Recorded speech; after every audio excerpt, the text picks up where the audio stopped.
देखिए यहाँ हम लोग मिश्रण के बारे में बात कर रहे हैं। हमने आप लोगों को पहले इससे पहले वाले लेक्चर में चार्ट के बारे में बताया था, पूरा चार्ट बताया था कि कितने प्रकार के होते हैं, शुद्ध होते हैं, अशुद्ध होते हैं। शुद्ध में तत्व यौगिक रख लिए थे और अशुद्ध में हमने मिश्रण रखे थे। अब मिश्रणों के प्रकार के बारे में बात कर रहे हैं। मिश्रण दो प्रकार के होते हैं, एक तो होता है समांगी मिश्रण, दूसरा होता है विषमांगी मिश्रण।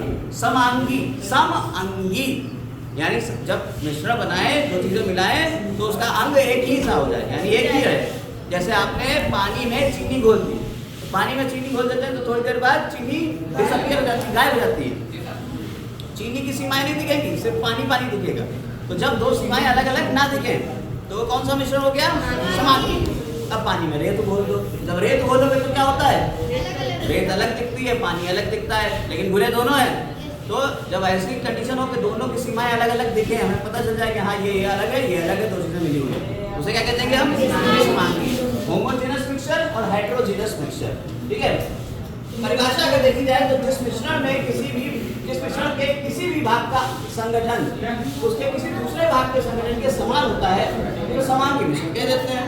और बिल्कुल ऐसे ही विषमांगी के लिए जिस मिश्रण के किसी भी विभिन्न भागों का संगठन किसी दूसरे के विभिन्न से भिन्न होता है उसे विषमांगी मिश्रण कहते हैं। अब अगर आप पानी में तेल मिला दो, तो पानी में तेल मिला दोगे तो क्या होएगा? अलग दिखेगा, पानी अलग दिखेगा, दोनों की सीमाएं अलग अलग हो गई। चीनी मिला दो और नमक मिला दो, चीनी और नमक एक साथ, तो चीनी और नमक घोलोगे तो क्या होएगा? चीनी और नमक अलग अलग दिखेगा, वो भी मिश्रण कैसा है? विषमांगी है। लेकिन अगर आपने नमक तथा जल मिलाया है तो कैसा हो जाएगा? तो घुल जाएगा, समांगी हो जाएगा। अब समांगी मिश्रण को ही आगे हम लोग अगले लेक्चर में पढ़ेंगे कि समांगी मिश्रण को ही हम सॉल्यूशन भी करेंगे, विलयन, क्योंकि ये समांगी है। अब विलयन बन गया। अब विलयन में आपने कहा कि साहब चीनी मिला दी, चीनी भी अलग अलग तरीके से मिला सकते हैं। ठीक है, सैचुरेटेड, अनसैचुरेटेड, संतृप्त और असंतृप्त। हमने चीनी मिलाते चले गए, बहुत सारी चीनी मिल गई, फिर उसके बाद तुम घोलोगे नहीं मिलेगी। फिर हमने कहा गर्म करते हैं, चाशनी बना लें, लेकिन एक टाइम आएगा गर्म करने के बाद भी चीनी पानी में मिलना बंद हो जाएगी, तो वो हो गया संतृप्त। बिल्कुल संतृप्त है कि अब नहीं कर सकती, लेकिन अभी तक क्या है?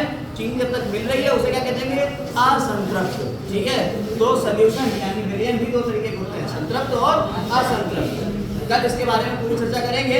सॉल्यूशन कितने प्रकार के होते हैं, कौन से विलयन होते हैं, कैसे कैसे होते हैं, किसका किसमें विलयन, ठोस का ठोस में, ठोस का द्रव में विलयन अलग अलग। फिलहाल यहाँ बात कर रहे हैं समांगी और विषमांगी मिश्रण की। समांगी मिश्रण के बारे में समझ में आ गया, विषमांगी मिश्रण के बारे में समझ में आ गया।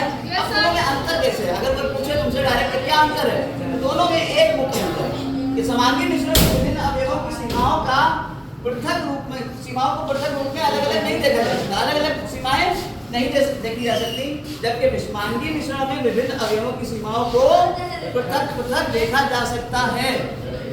आपने जब पानी में चीनी घोली तो घोलने के बाद पानी और चीनी को अलग अलग नहीं देखा जा सकता, लेकिन जैसे पानी में रेत या मिट्टी डाल दी, या आपने लकड़ी के कुछ बुरादा डाल दिया, या आपने चूने का बुरादा डाल दिया, तो धीरे धीरे जो है क्या होगा? अगर वो पूरा घुल जा रहा है, नहीं दिख रहा है, तो वो कैसा हो गया? समांगी। अगर वो घुलने के बाद अलग अलग हम देख लें तो कैसा है? विषमांगी है। क्लियर है? समांगी विषमांगी हमारा पूरा हो जाता है लेक्चर यही।